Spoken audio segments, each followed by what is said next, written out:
Y we use identity column और उसका feature क्या होता है।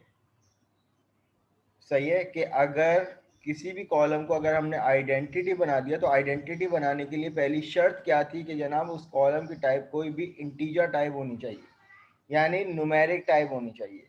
आप वार 4 में यानी स्ट्रिंग टाइप में आइडेंटिटी कॉलम नहीं बना सकते, वो आपको ऑप्शन ही नहीं देगा, राइट।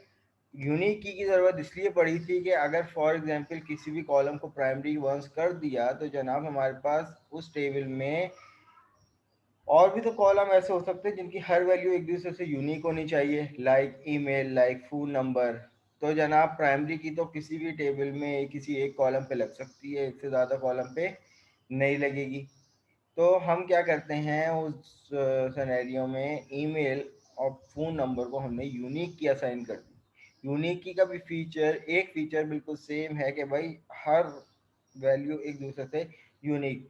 बट प्राइमरी की और यूनिक की में एक और डिफरेंस हम लोगों ने देखा था कि जनाब प्राइमरी की अगर असाइन की जाती है तो वो किसी सूरत नल अलाउ ही नहीं करता, जबकि यूनिक की एक नल वैल्यू अलाउ करता है। अगर आप उसको नहीं करना चाह रहे तो उसमें बाय फोर्स नॉट नल का कॉन्स्टेंट लगा दो आप, वरना अदरवाइज अगर आपने डायरेक्ट यूनिक की बनाया तो वो नलेबल होता है, उसमें एक नल वैल्यू अलाउ हो सकती है। तो फिर सवाल उठा था कि सर अगर हम इसको नॉट नल कर दें तो आप बाय फोर्स बिल्कुल कर सकते हो। तो ये बात ही हुई थी। इन तमाम चीज़ों को लेते हुए हम अपने एप्लीकेशन को लेते हुए चले थे। अब जनाब हमारे पास इशू एक आ रहा था साइन अप पैनल पे, जिस पे सवाल भी आया था कि सर वाई, क्यों ऐसा हो रहा है, ठीक है ना। अब वो क्या हो रहा था इसको स्टार्ट करके देख लेते हैं।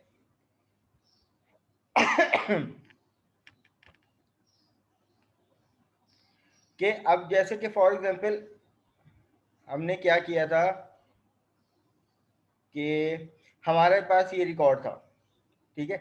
अभी मैंने अपनी टेस्टिंग के लिए इसमें आप लोगों को कहा था कि भाई अगर हमारे पास कुछ अटैम्प्ट जो है वो गलत एंट्री की चले जाएं तो वो आईडी की वैल्यू जो है वो असाइन कर देता है। तो जब आप प्रॉपर एक रिकॉर्ड डालते हो तो वो एक न्यू आईडी उसको अलॉट करता है। यानी अगर आप 8 और 13 के दरमियान अगर देखें तो जनाब 9, 10, 11, 12 ये 4 दफ़ा डाटा इंटर करने की कोशिश की गई है, लेकिन डाटा इंटर नहीं हुआ। और जब 13 टाइम जब अटैम्प्ट हुई है, यानी 5th टाइम जब अटैम्प्ट हुई है, तो वो सही रिकॉर्ड था। तो इसने जब ये रिकॉर्ड असाइन हुआ इस रॉ में तो जनाब इसने अपडेटेड वैल्यू उठाई, यानी 13।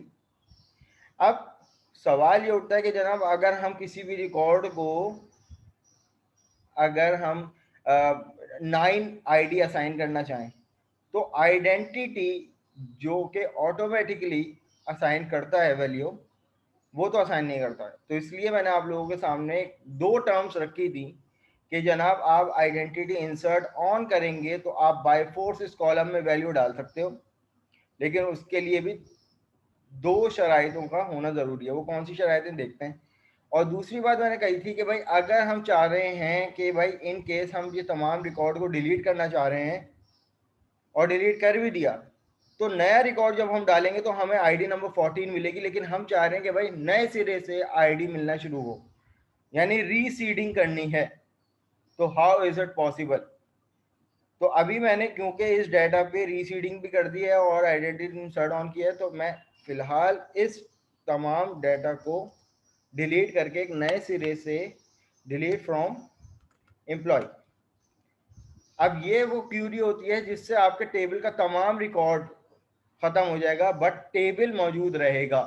याद रखिएगा, कीप इन माइंड, अगर टेबल डिलीट करना होता है तो आप DDL यूज करते हो, लेकिन ये DML instruction, delete, insert, update और डिलीट, वहां से हम यहाँ पर इसको डिलीट कर देते हैं तो 8 रॉ इफेक्ट हो गई। अब हमारे पास इस टेबल में कुछ भी मौजूद नहीं है, ठीक है ना, कुछ भी मौजूद नहीं है। अब अगर हम कोई नया रिकॉर्ड इंसर्ट करवाते हैं, फॉर एग्जांपल इंसर्ट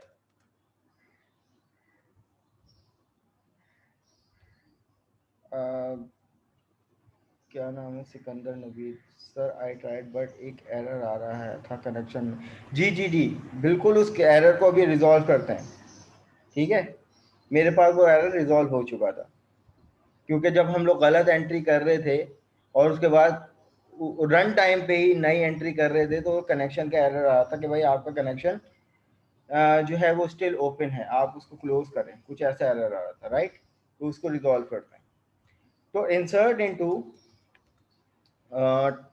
टेबल का नाम है हमारे पास एम्प्लॉय वैल्यूज। अब वैल्यूज के बाद अभी क्योंकि हमारे पास आइडेंटिटी कॉलम है, तो इसमें वैल्यू देने की ज़रूरत नहीं है। तो यहाँ पर आ जाएगा नेम, फॉर एग्जांपल अली, हमने यहाँ पर नाम ले लिया, और अली के बाद उसका ईमेल ali@gmail.com। देन उसके बाद अगला कॉलम क्या था भाई, अगला कॉलम हमारे पास था फ़ोन नंबर का। तो फ़ोन नंबर की टाइप बिग इंटीजर थी, तो 1 2 3 4 समथिंग फ़ोन नंबर हमने ले लिया। पासवर्ड था ABC 1 2 3, हमने पासवर्ड बाय फोर्स दे दिया। देन उसके बाद अगली चीज़ क्या थी हमारे पास, जेंडर, आइदर मेल और फीमेल। अब वहाँ हम यहाँ पर एक रिकॉर्ड इंसर्ट करते हैं, तो यहाँ पर देखते हैं हमें आईडी नंबर 2 मिली। क्यों? क्योंकि फर्स्ट अटेम्प्ट जो है वो आपकी क्लास से पहले मैं कर चुका था। अब इस वाले सिनेरियो को समझना, हम चाहते हैं कि भाई एक नया रिकॉर्ड इंसर्ट करवाएं, बट उसको आईडी नंबर 1 मिलनी चाहिए। तो उसके लिए हमें बाय फोर्स आईडी नंबर 1 देनी पड़ेगी, लेकिन एट दिस टाइम हम आईडी नंबर 1 जो है वो बाय फोर्स नहीं दे सकते। क्यों? क्योंकि आइडेंटिटी कॉलम का बाय डिफॉल्ट नेचर ये होता है कि जनाब आपको उसमें वैल्यू बाय फोर्स नहीं देनी पड़ती, वो खुद ही वैल्यू जो है वो सीडिंग और इंक्रीमेंट की वैल्यू के अकॉर्डिंग जनरेट करता रहता है। तो आप यहाँ पर एक कमांड लिखेंगे, सेट आइडेंटिटी अंडरस्कोर इंसर्ट, ठीक है ना। आइडेंटिटी इंसर्ट, और उसके बाद टेबल का नाम, टेबल का नाम क्या था हमारे पास, एम्प्लॉय, और यहाँ पर लिखेंगे ऑन। आइडेंटिटी इंसर्ट टेबल का नाम था हमारे पास एम्प्लॉय। तो आप यहाँ पर क्या कर देंगे, इसको इस कमांड को चला देंगे।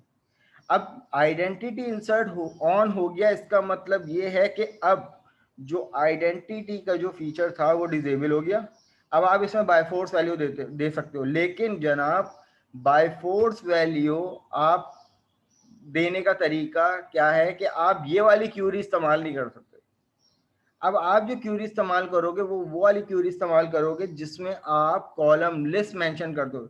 चलो हम यहाँ पर अगर ये वाली क्यूरी इस्तेमाल करके देखते हैं, मैं यहाँ पर इसको हॉटमेल कर देता हूँ और यहाँ पर 222 कर देता हूँ। तो अब ये दो कॉलम ऐसे थे जिसको यूनिक करना लाजमी था, ठीक है ना।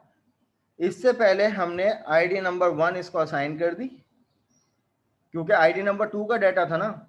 अब जो है ये आएगा ID number 1, but class it will give the error. An explicit value of identity column employee can only be specification the column list। अब यहाँ पर साफ लफ्जों में कह रहे हैं कि जनाब आप जो है वो ये वाली क्यूरी आप चला सकते हो कब, जब आप कॉलम लिस्ट मेंशन करोगे, ठीक है ना।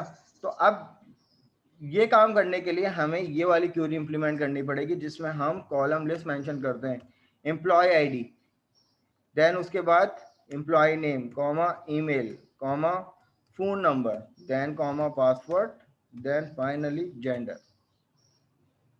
अब आप इस क्यूरी को हंसते खेलते चलाइए, तो ये जो है वो आपका रिजल्ट जनरेट कर देगी। अब क्या होगा कि सेलेक्ट स्टैटिक फ्रॉम एम्प्लॉय।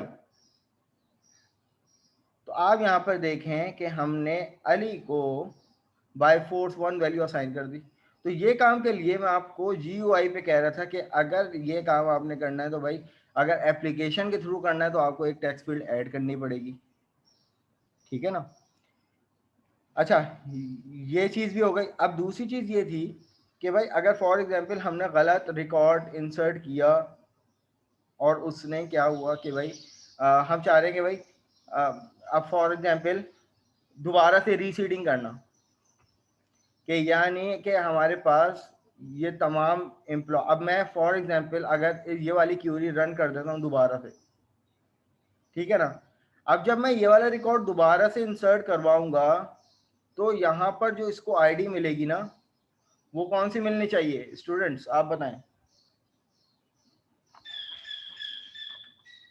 यहाँ इसको कौन सी आईडी मिलनी चाहिए अब?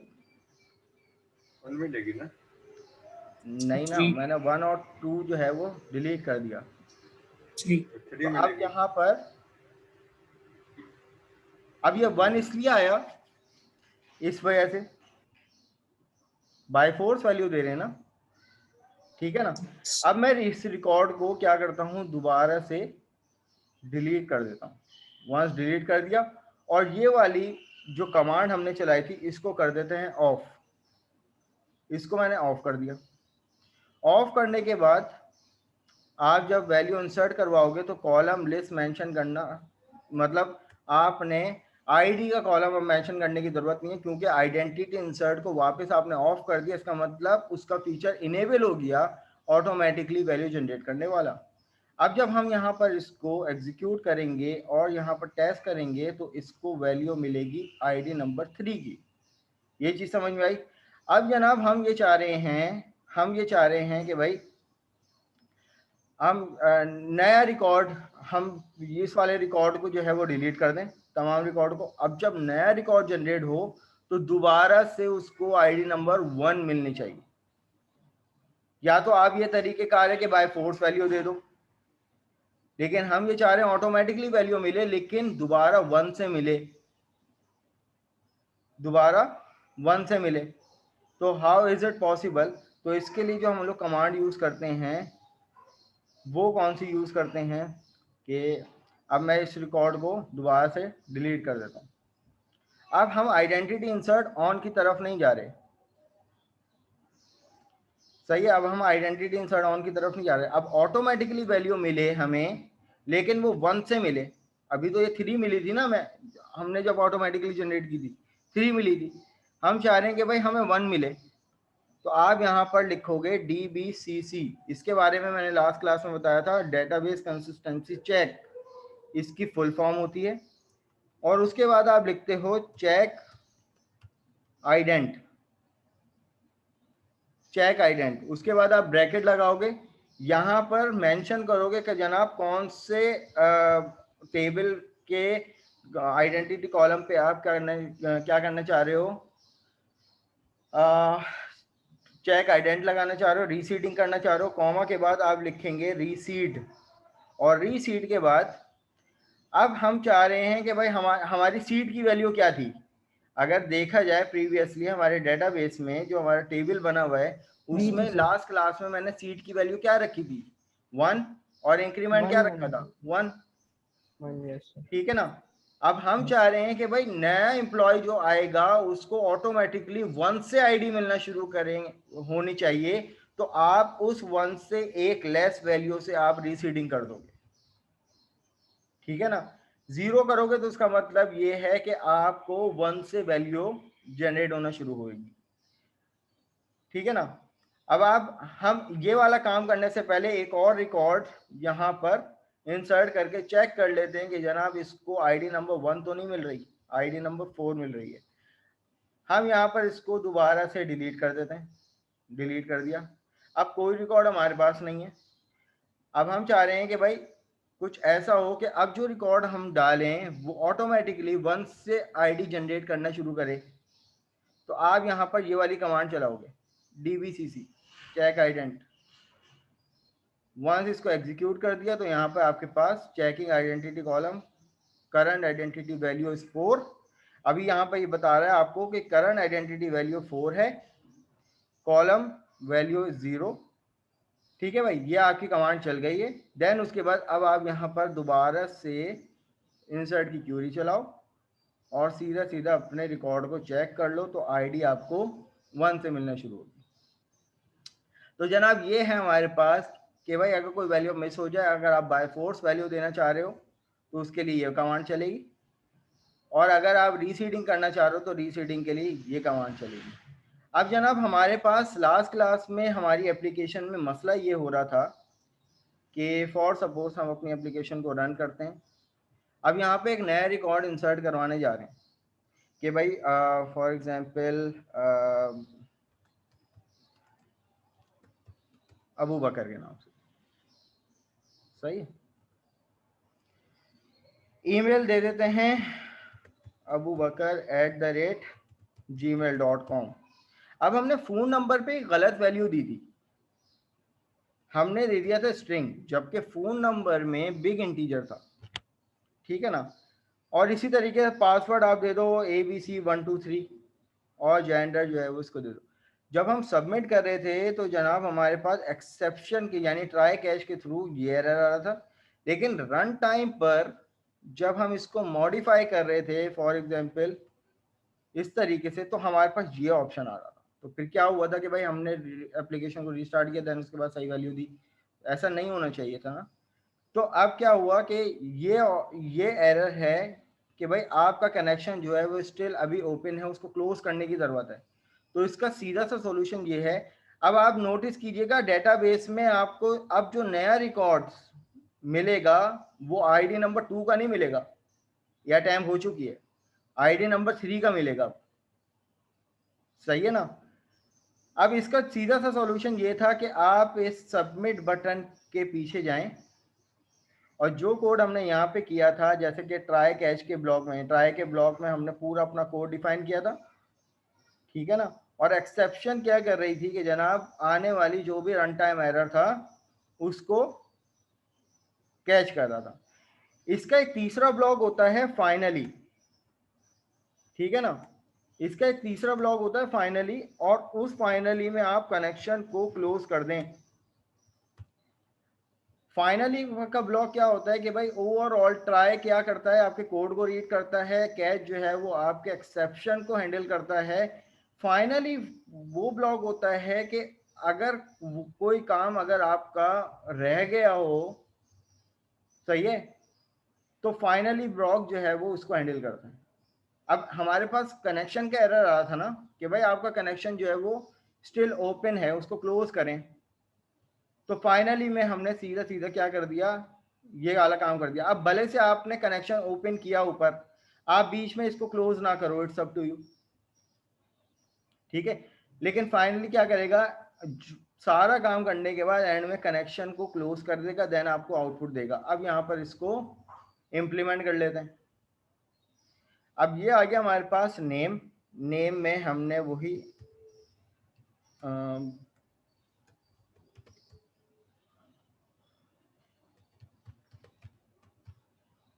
अब फोन नंबर में यहाँ पर हमने दोबारा से छेड़खानी करना शुरू करी। देन उसके बाद पासवर्ड ABC123 पासवर्ड हमने दे दिया। देन जनाब जेंडर, सबमिट, एक्सेप्शन।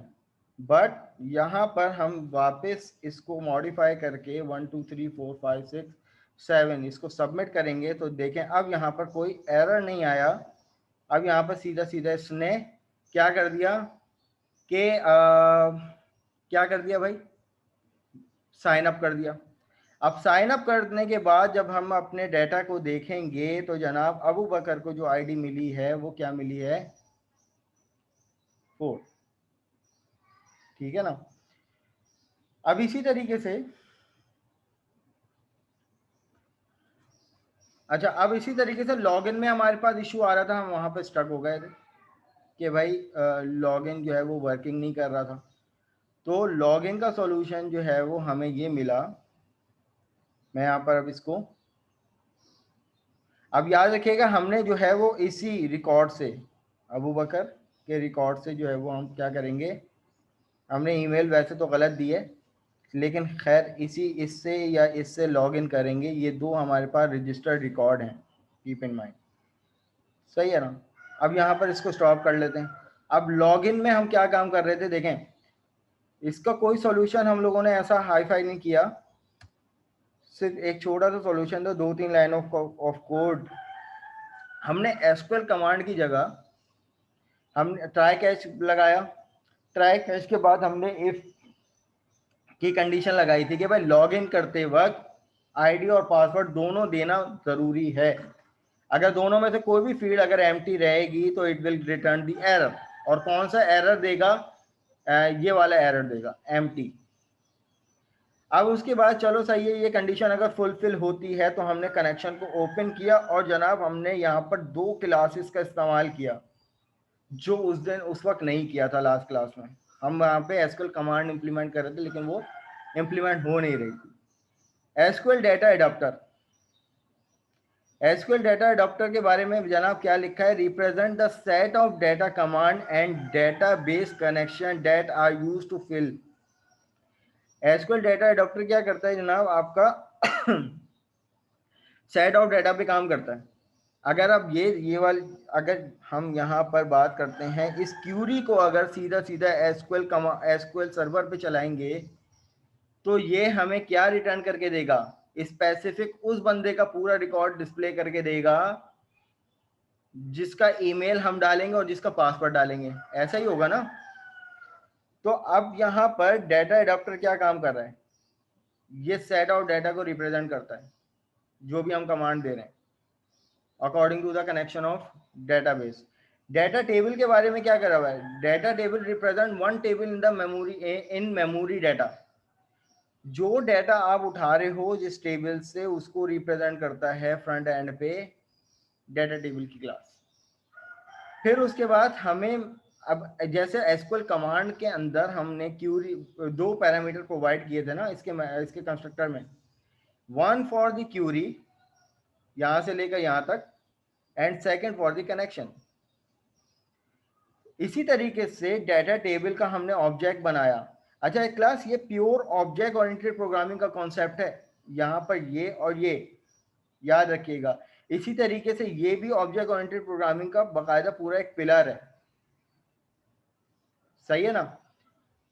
अच्छा इसी तरीके से ये हमने ऑब्जेक्ट बनाया डाटा टेबल का डीटी एडॉप्टर।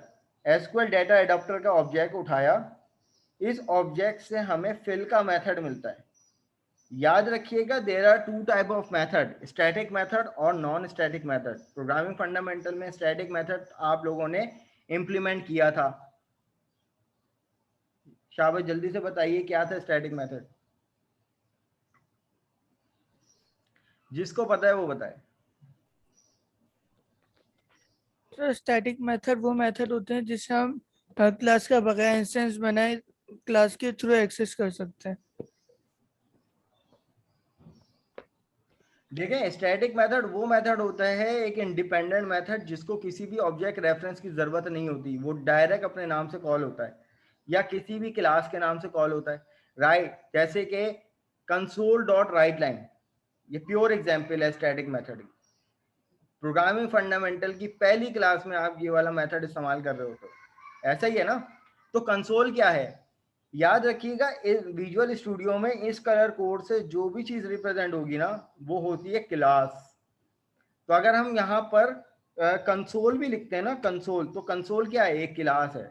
क्लास के नाम से जो मेथड कॉल हो वो मेथड कहलाता है स्टैटिक मेथड। और अगर इसी तरीके से ये है क्लास